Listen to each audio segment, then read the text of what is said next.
Good morning students. आज हम study करेंगे प्रबंधन का अर्थ एवं परिभाषा, definition and meaning of management. वैसे तो प्रबंधन का बहुत व्यापक अर्थ होता है, लेकिन इसको हम एजुकेशन में दूसरे तरीके से समझते हैं। और ये जो प्रबंधन है या मैनेजमेंट है, इसकी एक सर्वमान्य परिभाषा देना बहुत ही जटिल है, बहुत कठिन है।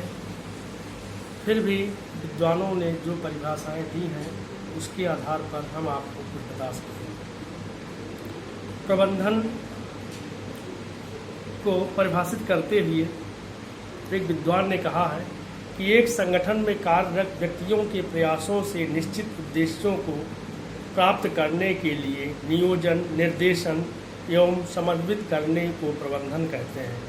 मतलब प्रबंधन वो है जिसमें हम कुछ लोगों को इकट्ठा करके कोई काम प्लानिंग से करते हैं, किसी उद्देश्य को निर्धारित करके, और फिर उस उद्देश्य को हम प्राप्त कर लेते हैं, उसे प्रबंधन कहेंगे। हरोल्ड कीजन के अनुसार औपचारिक रूप में संगठित समूहों में व्यक्तियों से मिलकर कार्य करने की कला ही प्रबंधन है। Management is an art of getting things done through the people formally organised group. मतलब इसमें एक ऑर्गेनाइज्ड ग्रुप होता है और उस ऑर्गेनाइज्ड ग्रुप में काम को संगठित तरीके से करते हैं। कुछ लोगों को उसमें रखते हैं जिनको जैसे कार्य कराया जाता है, और उनको कार्य कराने के पहले प्लानिंग बता दी जाती है और प्लानिंग के अनुसार ही काम किया जाता है। दूसरी परिभाषा इसमें है लॉरेंस एप्ले के अनुसार। लॉरेंस एप्ले एक वैज्ञानिक है, लॉरेंस एप्ले एक शिक्षा शास्त्री हैं, जिन्होंने इसमें बताया है कि प्रबंधन क्या है। प्रबंधक क्रियाओं का नियोजन तथा निर्देशन ही नहीं अपितु मनुष्यों का विकास करता है। मतलब जो प्रबंधक होता है वह केवल क्रियाओं का नियोजन एवं नियंत्रण ही नहीं करता, निर्देशन ही नहीं करता, व्यक्ति व मनुष्यों का विकास भी करता है। और मनुष्यों के विकास के द्वारा वह सभी का विकास करता है, देश का विकास करता है, अपने प्रदेश का विकास करता है। अब जो एक बहुत मशहूर परिभाषा है वह है रॉबर्ट अल्बानेस के अनुसार प्रबंधन पर्यावरण को बनाए रखने तथा उसे बचाने का कार्य है, जिसमें व्यक्ति अपने लक्ष्यों को कुशलता एवं प्रभावशाली ढंग से प्राप्त कर सके। मतलब जो लॉरेंस हैं वे कहते हैं कि प्रबंधन वो है जिसमें पर्यावरण को बचाए रखने का प्रयास किया जाता है। जो पर्यावरण है या एनवायरनमेंट है उसको बचाए रखने का प्रयास किया जाता है, उसको बनाए रखने का प्रयास किया जाता है, और इसके लिए हम कुछ लक्ष्य निर्धारित करते हैं तथा उसको कुशलता एवं प्रभावशाली तरीके से सबके सामने प्रस्तुत करते हैं।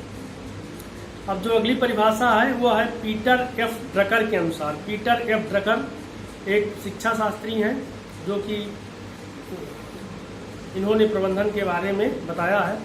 प्रबंधन ज्ञान की एक शाखा अर्थात अनुशासन किया जाने वाला एक कार्य है। मतलब प्रबंधन या मैनेजमेंट ज्ञान की एक शाखा है, मतलब एक ब्रांच है यह ज्ञान की। जैसे बहुत सारे विषय हैं उसी प्रकार एक विषय है मैनेजमेंट या प्रबंधन। प्रबंधक इस ज्ञान का कार्यों के संपादन में प्रयोग करते हैं और विशेष कार्यों को पूरा करते हैं। जो प्रबंधक होते हैं वह इस ज्ञान के कार्यों का संपादन में प्रयोग करते हैं। ये जो आपका मैनेजमेंट है वह एक प्रबंधक उसको उनके सिद्धांतों को अपने कार्यों में समाहित करता है, और समाहित करने के बाद फिर वो अपने कार्यों को पूरा करता है। तो ये तो ही प्रबंधन की परिभाषा। अब आपको हम बताएंगे कि प्रबंधन की कुछ विशेषताएं हैं, उनको हम जानेंगे। तो प्रबंधन की क्या विशेषता है उसको हम समझते हैं। Characteristics of management. पहला है उपयुक्त परिभाषाओं की समीक्षा से हम प्रबंधन की एक सर्वमान्य विशेषता के बारे में बात कर सकते हैं। तो पहला है प्रबंधन व्यक्तियों से कार्य कराने की कला तथा विज्ञान है। मतलब प्रबंधन एक ऐसी चीज़ है, एक ऐसा विज्ञान है, एक ऐसी कला है जो हमें व्यक्तियों से कार्य कराना सिखाती है। प्रबंधन एक ऐसा विज्ञान है या एक ऐसी कला है जो हमें लोगों से काम कराना सिखाती है। दूसरा है, इसमें व्यक्तियों तथा कार्यकर्ताओं को समूह में संगठित रूप में कार्य कराया जाता है, सामूहिक क्रियाओं को बढ़ा दिया जाता है।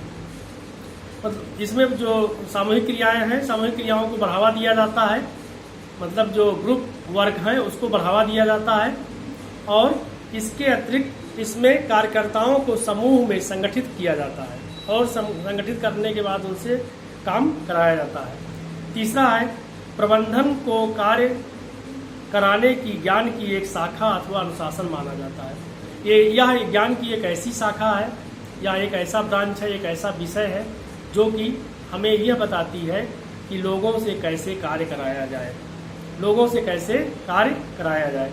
चौथा है, प्रबंधन में मानवीय तथा भौतिक स्रोतों में समन्वय स्थापित करने की प्रक्रिया का पालन किया जाता है। जो प्रबंधन है उसमें मानवीय तथा भौतिक स्रोत, मतलब जो फिजिकल रिसोर्सेज हैं और जो ह्यूमन रिसोर्सेज हैं, इन दोनों में समन्वय करने का प्रयास किया जाता है। कोई भी जो ह्यूमन रिसोर्स के माध्यम से ही हम फिजिकल रिसोर्सेज को या नेचुरल रिसोर्सेज को प्रयोग करते हैं, उसको यूटिलाइज करते हैं। बिना हम ह्यूमन रिसोर्स के या उसे विकसित किए, ह्यूमन रिसोर्स के विकसित किए बिना हम ऐसे रिसोर्स को इस्तेमाल नहीं कर सकते हैं, संसाधनों को इस्तेमाल नहीं कर सकते हैं, क्योंकि कोई भी संसाधन स्वयं अपना काम नहीं करेगा। उसके लिए उसको मनुष्यों को उसमें लगना पड़ेगा, लगने के बाद उसको सही तरीके से उसको मैनेज करना पड़ेगा।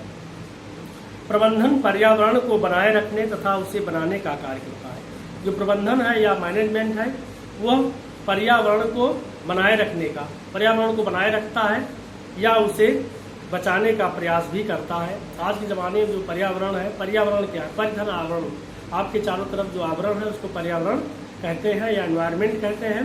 तो एनवायरनमेंट को बनाए रखने तथा एनवायरनमेंट से समायोजन की प्रक्रिया को भी प्रबंधन कहते हैं। अगला है, प्रबंधन को मानव विकास की प्रक्रिया भी मानते हैं। जो प्रबंधन है वह ह्यूमन डेवलपमेंट का प्रोसेस है। जो प्रबंधन है या मैनेजमेंट है वह ह्यूमन डेवलपमेंट का प्रोसेस है या मानव विकास की प्रक्रिया है। बिना प्रबंधन के मानव का विकास नहीं किया जा सकता है, क्योंकि हम प्री प्लान वे से ही कोई काम कर सकते हैं, बिना प्री प्लान वे के हम कोई काम नहीं कर सकते हैं। अगला है, प्रबंधन में निम्नलिखित प्रक्रियाएं सम्मिलित हैं। कुछ प्रोसेस हैं या प्रक्रियाएं हैं जो प्रबंधन में सम्मिलित हैं। सबसे पहला है नियोजन या प्लानिंग। किसी भी मैनेजमेंट में या प्रबंधन में हम प्लानिंग जरूर करते हैं, बिना प्लानिंग के कोई काम शुरू नहीं करते हैं। और यदि बिना प्लानिंग के कोई काम शुरू करते हैं तो वह कार्य सफल नहीं हो पाता है। दूसरा है उद्देश्यों का प्रतिपादन। हम जो उद्देश्य होते हैं उसको पहले ही निश्चित कर लेते हैं कि हमारे उद्देश्य क्या है, और उन उद्देश्यों को हम निर्धारित करने के बाद ही उस पर चलने का प्रयास करते हैं। अगला है व्यवस्था करना या organisation of task. Organisation of task मतलब कि कार्य की व्यवस्था करना। जो कार्य है उसको हम व्यवस्थित तरीके से करते हैं, प्रस्तुत करते हैं। उसके अगला जो कंपोनेंट है वह है निर्देशन करना। निर्देशन या instruction the task. Instruction the task या निर्देशन करना। निर्देशन मतलब गाइड करना, बताना कि कैसे करना है, क्योंकि मैनेजमेंट जो होता है, वो जो मैनेजर होता है वो प्रबंधन का ज्ञाता होता है, उसको प्रबंधन का या मैनेजमेंट का नॉलेज होता है, वो बताता है कि काम को किस प्रकार करना है। अगला है नियुक्तियां करना। किसी भी काम में, प्रबंधन में ये जरूरी है कि हम लोगों की नियुक्ति करते हैं। नियुक्ति के लिए अच्छे लोगों का चयन करते हैं, योग्य लोगों का चयन करते हैं। इसके लिए बहुत सारी परीक्षाएं कराते हैं या उनका इंटरव्यू लेते हैं या उनका परफॉर्मेंस टेस्ट लेते हैं। इस प्रकार हम इसके माध्यम से नियुक्तियां करते हैं। अगला जो है संपादन तथा समन्वयन करना। संपादन इवैल्यूएटिंग एंड कोऑर्डिनेटिंग, मतलब संपादन करना इसमें ज़रूरी है और जो मूल्यांकन भी ज़रूरी है इसमें। बिना मूल्यांकन के इसमें कुछ हो नहीं सकता है। तो जो संपादन है वो ज़रूरी है और वो क्या कैसे करेंगे, उसका मूल्यांकन भी हम करेंगे और नियंत्रण भी करेंगे। तो इतना सब चीज़ें हैं इसमें प्रबंधन में, और भी इसमें जो मतलब इसकी कुछ प्रकृति है, प्रबंधन की प्रकृति या नेचर ऑफ मैनेजमेंट, तो उसको हम जानेंगे। तो प्रबंधन एक कला तथा विज्ञान है। जैसा कि आप जानते हैं जितने भी आर्ट साइड के विषय हैं सबको यही कहा जाता है कि वो कला भी है और विज्ञान भी है। तो प्रबंधन एक कला तथा विज्ञान है और एक अध्ययन का क्षेत्र भी है। दूसरा इसमें है जो प्रबंधन की प्रकृति है, प्रबंधन एक विकास का साधन तथा अधिकार तंत्र भी है।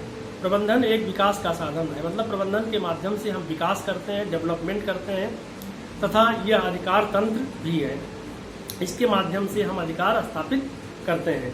अगला है प्रबंधन व्यक्तियों से कार्य कराने की सार्वभौमिक प्रक्रिया है। जो प्रबंधन है वह लोगों से कार्य कराने का यूनिवर्सल प्रोसेस है। जो प्रबंधन है वो लोगों से कार्य कराने का सार्वभौमिक प्रक्रिया है या प्रोसेस है। अगला है प्रबंधन एक व्यवसाय या पेशा है, इसकी अपनी आचार संहिता है। जो मैनेजमेंट है ये एक बिजनेस है, एक पेशा है, एक बिजनेस है ये, और इसका अपना कोड ऑफ कंडक्ट या आचार संहिता है, और उस आचार संहिता का यदि हम कड़ाई से पालन नहीं करते हैं तो फिर हम अपने प्रबंधन में सफल नहीं होते हैं। अगला है प्रबंधन पर्यावरण की गुणवत्ता बनाए रखने का कार्य है। जो प्रबंधन है वो पर्यावरण या एनवायरनमेंट की गुणवत्ता या क्वालिटी को बनाए रखता है। तो इस प्रकार हमने आपको आज प्रबंधन का अर्थ, परिभाषा, प्रबंधन के कंपोनेंट्स या उनके घटक तथा नेचर ऑफ मैनेजमेंट या प्रबंधन की प्रकृति बताया। आज इतना ही, धन्यवाद।